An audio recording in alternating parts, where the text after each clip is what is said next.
Hey guys, welcome back to the channel, or if you are new here, welcome. Today I'm going to be looking at some of the important similarities between what one commenter called two of Tolkien's most complex and well-developed characters from the First Age, to which I would add also two of the most polarizing, namely Feanor and Turin Turambar. The observant among you will probably notice that I am employing a different strategy this time than I've used in previous videos. I have no script, minimal notes, but a good deal of reading and research and thinking about this topic, so I'm just gonna dive right in and see where it leads me. So last year I did a video on the missing mothers of Middle-earth, where I took a look at the surprising number of characters whose mothers either die at an untimely age or are traumatically separated from their children somehow, and how that creates a interesting number and diversity of mommy issues in the Legendarium. And it was while making that video that I noticed and pointed out that Feanor and Turin actually relate in surprisingly similar ways to their own absent mothers. Now, before that video, I had never given really deep consideration to the things that Feanor and Turin would have in common, but the more I thought about it, the more I realized, yeah, there's a lot more that they share than could just be put down to simple coincidence. And it really sent me on something of a mental journey that led me places that honestly I could not have predicted when I started out. So today I'm hopefully going to retrace the steps of that journey in a way that is somewhat intelligible and somewhat entertaining. Right off the bat, I want to acknowledge that a lot of the similarities between these characters could be coincidental and therefore not particularly significant. It could just be a product of either the tropes of the genre they're in, the role that they play in their respective narratives, or even just Tolkien's preferred quirks as a writer and crafter of story. For instance, it seems likely that Turin and Feanor would have resembled each other quite a bit, at least upon casual observation. Turin is described as having an elvish quality to his features. He's quite tall, very fair, he has dark hair and piercing gray eyes.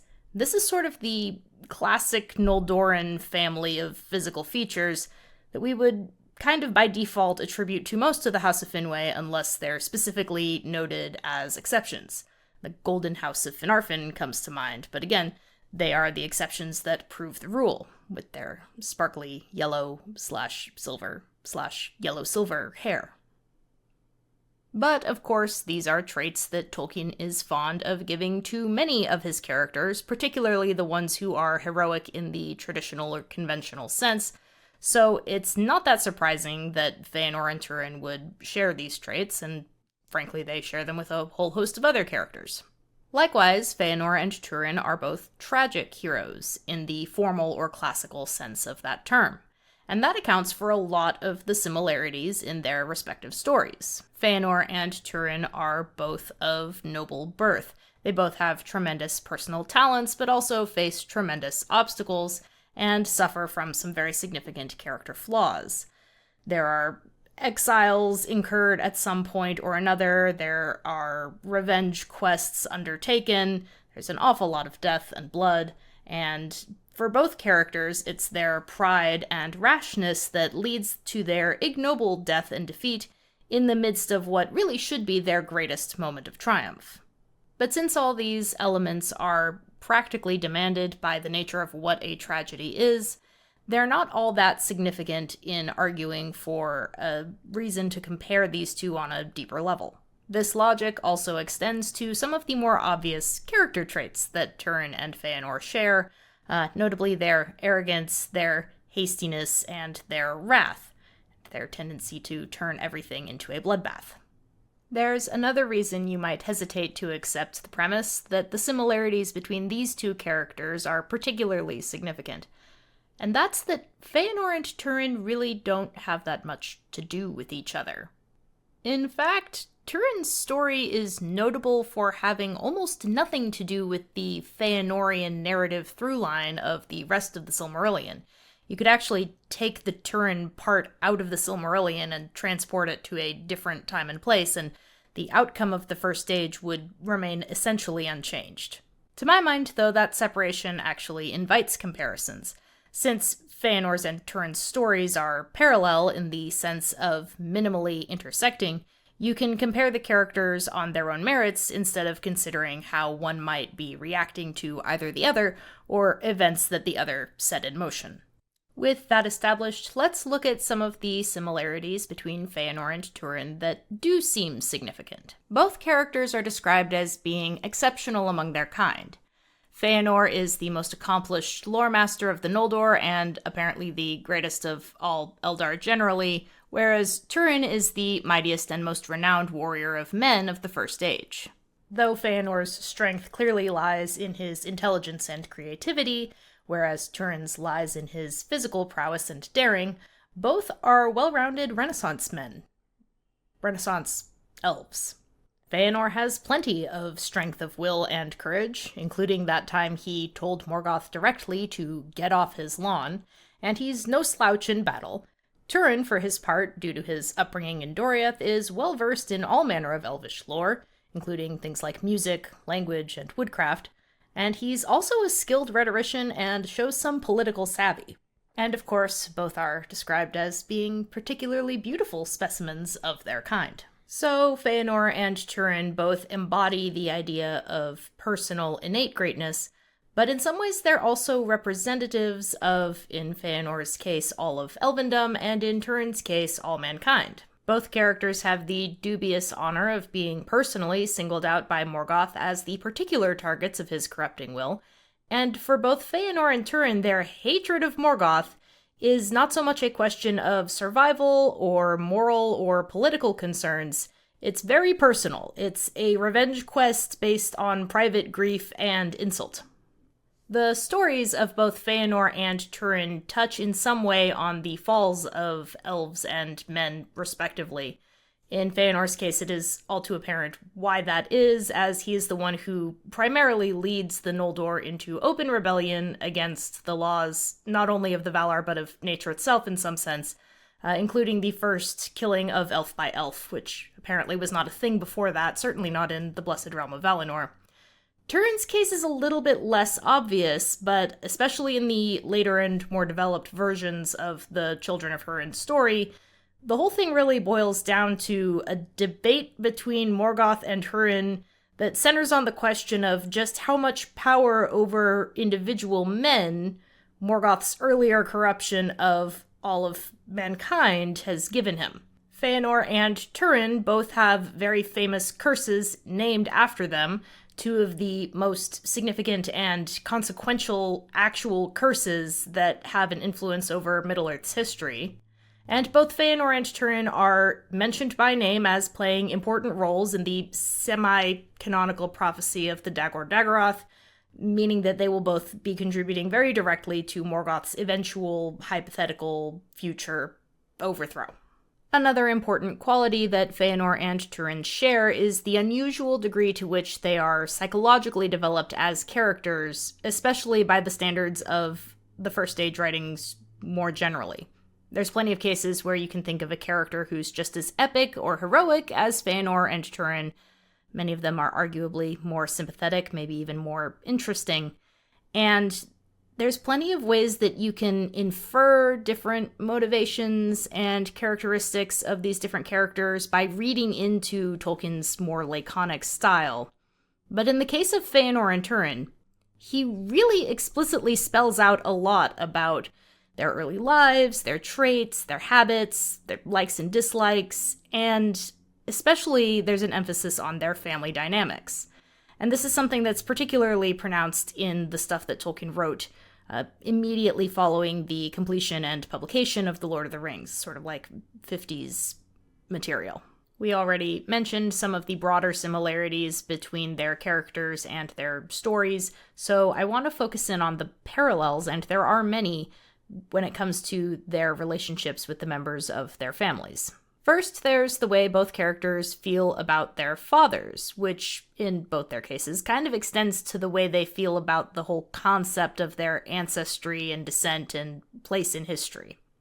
This is a big deal because for Feanor and Turin, at least on the surface, their passionate and no-holds-barred vendetta against Morgoth is at least partly motivated by their desire for revenge for their fathers, Finwë having been killed by Morgoth, Hurin having been presumed killed, but ultimately it's revealed simply taken captive and held in torment. So clearly Finwë and Hurin are important to Feanor and Turin, and it does seem like both fathers do have a warm concern and interest in their sons. But for Feanor and Turin both, there's this weird dynamic going on where they both seem desperate to prove themselves to their fathers or prove themselves worthy of their father's love, even though it's not immediately obvious why they should decide that there's a need to do such a thing.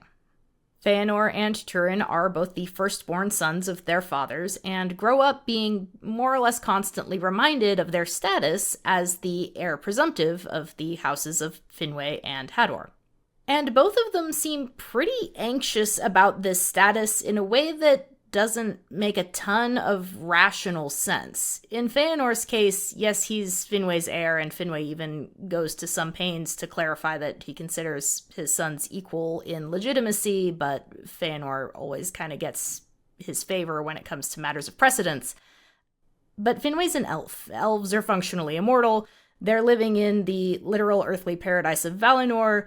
It seems very, very unlikely that we need a contingency plan for if something should happen to Finwë, either to accidentally kill him or render him somehow unable to fulfill his duties as ruler. And even if he were, again, earthly paradise, the needs of the people are not so pressing as all of that. And I mean, we've got Yngwë, the High King of all elves, who's just like one city over. So it's not really clear why the sons of Finwë in general are so snippy about the question of who gets to inherit something that at the time they have no logical reason to think that they ever will inherit. As Turin grows up, he becomes quite pressed about being the Lord of Dorlomin and Lord of the House of Hador, even though there's really not that much left of the House of Hador. It's really just a bare remnant of women and the infirm and young children.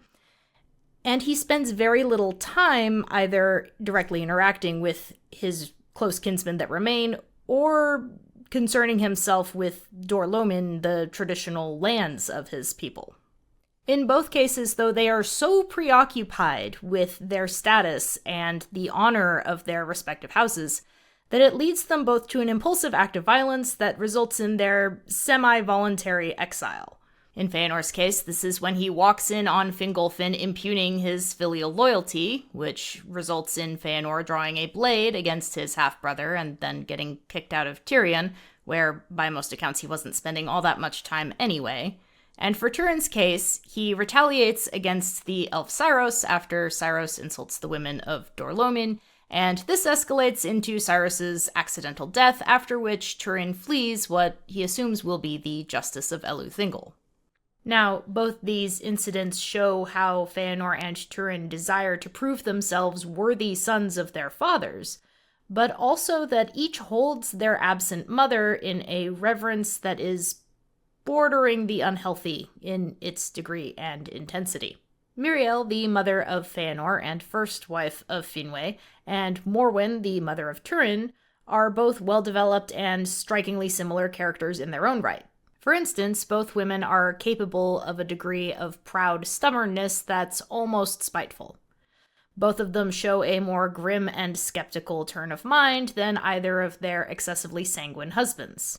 Even though Miriel basically spells it out for him, it's said that Finwë really had no conception that she was terminally exhausted by the birth of their first and, it turns out, their only child, and he only reluctantly accepts her decision to remain in the halls of Mondos. Hurin is so confident that the Union of Maedhros is going to be such a rousing success that he doesn't even really bother to make contingency plans for what should happen if the fifth battle, the one that ends up being known as Unnumbered Tears, goes horribly wrong. It's Morwen who comes up with the idea of seeking the help of Thingol by virtue of Morwen's relationship to the House of Beor, the same house that Thingol's son-in-law Beren is from. Now, the sons of both these women inherit their pride and their resolve, but not their patience or their cool-headedness. Instead, Feanor and Turin both have a bold impulsiveness that's honestly more reminiscent of their respective fathers.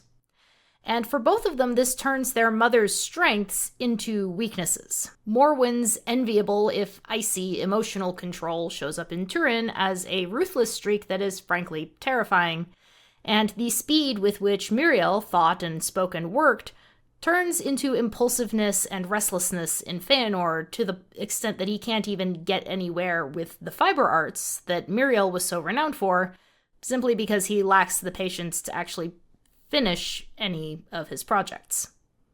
And if I had to guess, I'd say that both characters likely struggle to recognize these traits as flaws in themselves, in large part because they have idealized the memories of their mothers, from whom they were separated too early in life. Now, this brings us to the question of siblings. And while it's tempting to simply say that both Feanor and Turin have profoundly disordered relationships to their siblings and just leave it at that, I do want to make a more serious argument for a couple of more subtle parallels. At first, this looks more like something that distinguishes Turin from Feanor rather than a similarity that they share, because while Feanor quite openly loathes his half-brothers, Turin is said to have deeply loved his younger sister Lilith, who dies early in childhood, and while he has never met Nienor, at least to his knowledge, he seems to hold her in the same kind of esteem that he holds his mother. But I would like to argue that Turin's intense regard for the memory or concept of his sisters might actually be conscious compensation for a subconscious resentment. Now, Turin survived the plague that killed his sister Lilith. But when he recovered, he was met not with joy and comfort from his parents, but instead with the consequences of their grief, which turned Hurin explosive and Morwen even more frigid than usual. Now, while Turin shared their grief and probably understood on some level the reasons for it, to a very young child it probably seemed in some sense like his parents were rejecting him and lavishing more attention on the memory of Lilith. Add in a healthy dose of survivor's guilt and some additional traumas, and it's easy to see how this could transmute to a shameful and unspoken resentment. On top of this, the reason that Morwen sends Turin away to Doriath and then leaves him there, instead of either going with him in the first place or following soon after, is because she does not want to risk traveling, first of all during her pregnancy, and then secondly during the youth of her daughter Nienor. Actually, her own pride and grief have a lot to do with it as well, but the reason she gives is Nienor, and she delays so long that she ultimately misses her window to make the journey at all. And this is one of Turin's greatest sorrows. So I suspect that on some, again, unconscious level, Turin might harbor some of the same kind of jealousy towards his younger sisters that Feanor so delights in openly showing towards his younger half-siblings. And for much the same reasons. The little siblings steal Daddy's love and attention, and are the reason that Mommy can't come home. It should be said to the credit of Fingolfin and Nienor that they both try to reestablish some normal, healthy sibling relationship. Fingolfin does this by forgiving Feanor his outbursts, and promising to be a true brother in heart and take Feanor's lead henceforth. Nienor does this by trying to delay or put off Turin's romantic overtures, even though she instinctively loves and trusts him, and even though she has no memory of why she should be hesitant to take him as a lover and ultimately husband. Unfortunately for each of them, all this effort does is create an opportunity for their brash older siblings to steamroll them into oblivion. So at this point, I'm pretty happy with how my argument is shaping up.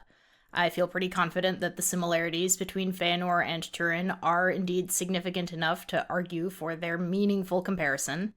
Plus, I feel like Tolkien's revisiting of each of these characters during the later period of his work tended to develop the same kinds of themes in their stories. This is the point where things got a little weird for me, because you can't really get a full picture of a relationship between Turin and Feanor without looking at the entire context of Tolkien's work, including the early half. And I went into this fairly confident of what I would find, namely nothing much in terms of similarities or points of comparison, and then stumbled across something almost accidentally that really reframed how I understood the entire course of these characters and how their histories were complementary to each other. First, let me give you a broad outline of my understanding of these two characters and their role in Tolkien's early Middle-earth writings. Feanor and Turin do both share the distinction of appearing by roughly the same name and in relatively recognizable form in some of Tolkien's very earliest Middle-earth writings, stuff from the 1920s or even a little earlier.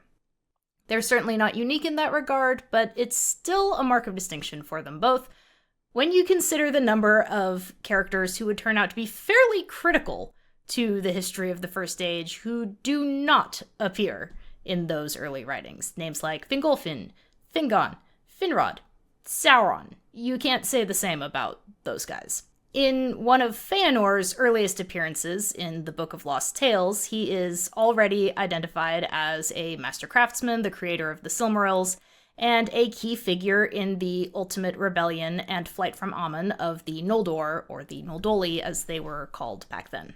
But nearly everything else about his character, his family, his arc, and his ultimate fate, and his significance only emerged painstakingly over multiple decades, with each iteration shifting a little bit further toward the version of Feanor that most of us are familiar with. This is probably not unrelated to the fact that, unlike Turin, Feanor really never gets a tale to himself or his own kind of standalone story, even though by the end of Tolkien's writing career, he had become certainly shortlisted for characters who could be considered a protagonist of the Silmarillion as a whole.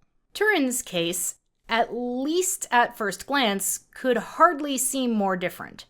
One of the very first stories that Tolkien put down on paper is a relatively detailed and, importantly, a complete version of Turin's story. And while, yes, details do shift over time, as do names, and Middle-earth itself undergoes a lot of changes which require a lot of recontextualization, it's remarkably similar at many points between the earliest version and the very latest one.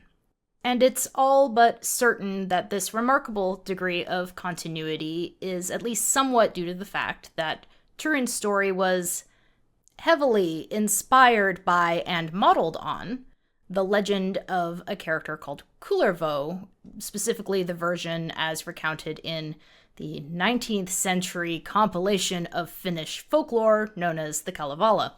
This is one of those famous influential texts on Tolkien, especially on his early creative work. And in fact, before he had even really come to grips with the project of his own invented world and cycle of myth, he had been working on a retelling and retranslation of the Kullervo story. And the degree to which Turin's story is based on Kullervo's story is something that's kind of peculiar to Turin. It sets him apart. Clearly, many of the characters and situations and narratives and motifs and symbols in Middle-earth draw heavily from real-world myths and legends, and Tolkien himself never made a secret of that. However, it is unusual to find so distinct and singular a source as Kullervo clearly is to Turin's story. This is a topic on which Tolkien actually voiced some opinions. There's a few letters, I think, where he mentions his dislike of source hunting, this phenomenon where readers think that they can pick out the specific sources that directly inspired characters or situations in his work. And he takes that a step further in his On Fairy Stories lecture with the extended metaphor of the Cauldron of Story. One of his arguments there is that once you've recombined and recontextualized different narrative elements, you've created something that's essentially novel and has to be taken on its own terms. Those elements are obviously going to appear in a variety of earlier works, but the connection between the two is not always as significant as people are tempted to think. Now, as far as I knew, this model described Feanor's creation very nicely. Certainly you can see parallels between Feanor and other master craftsmen or overly confident tragic anti-heroes in a whole range of early sources, from the mythic and the legendary all the way down to more modern ones. But I didn't think that there was going to be a specific singular folklore character who had a particular relationship to Feanor, and even if there was, I was pretty confident that Tolkien wouldn't have acknowledged such a connection even if he was indeed fully conscious of it. I am now convinced that that is not correct to say about Feanor any more than it is to say about Turin. While researching a totally different topic, a chance meeting, as you might say, I came across an article by a scholar named Lillian Hammen titled Skilled Smiths and Princes of Elves, the Wayland-legend and the First Age of Middle-earth. Wayland is a character from medieval Germanic legends who also appears in other traditions by similar but altered names. I think Wayland in more Anglo-Saxony older stories, and in Norse sources like the Poetic Eddas as Voland or Volander. As the title suggests, Hammen's article is looking at some of the ways that Wayland, a character that Tolkien would have been very familiar with, appears in different characters and situations in the First Age of Middle-earth. One of her arguments is that Wayland, or Voland, provides fairly direct inspiration for the character of Feanor. Now, like Feanor, Wayland/Voland is most famous as, and most often referenced in context of his being, a master smith and great craftsman. The Poetic Eddas include one version of his story where his name is Woland, and he appears as one of 3 brothers, all of them princes of the Elves, albeit that means something different in the Poetic Eddas versus in the Book of Lost Tales. Now, one night, a hostile, if not outright evil king, whose name I am going to pronounce as Nithud, decides to take Woland captive, steal all of his most precious and well-made treasures, parade them in front of him, and then enslave Woland, taking him to an island and hamstringing him and forcing him to do his bidding, essentially, to craft for him. Understandably, Woland isn't very happy about this. He dedicates himself to getting revenge against Nithud, and to that end, he commits shocking acts of violence, which I will not describe here, against first Nithud's sons and then against his somewhat older daughter, before he straps on a pair of wing-like contraptions, which he has made for himself, and flies away, mocking the king, who is devastated by the fates that have befallen his children.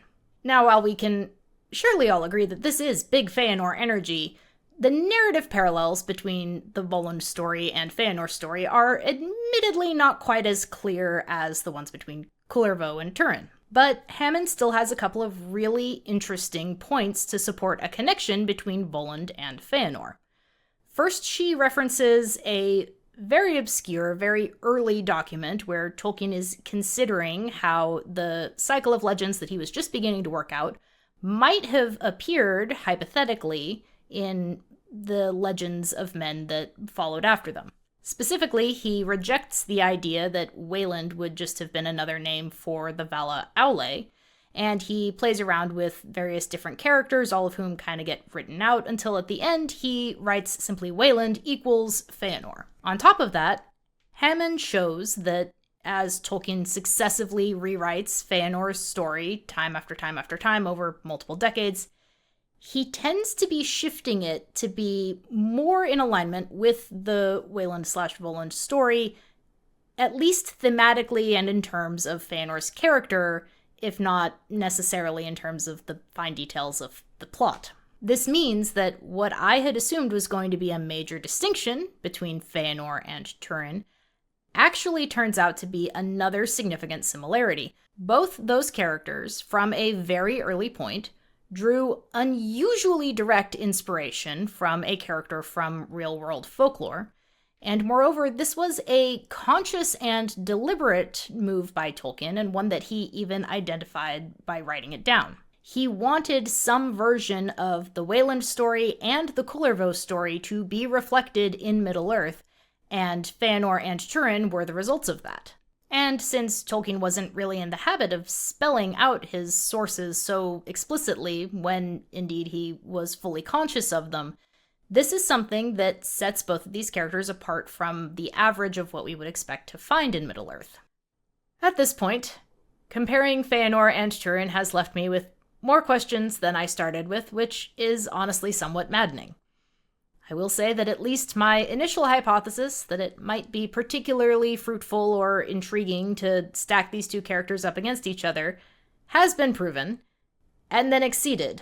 I now suspect that Feanor, Turin, the similarities between them, and most importantly, the similarities in how they evolved in Tolkien's imagination over the course of many years, might give us some insight into not just what Tolkien did, but what he thought he was doing, what he wanted to do and was trying to do in creating his own private cycle of legends. That is a notoriously complicated topic to explore, and if this comparison has given us a new way to get inside of it, then I suppose I have to consider it a success.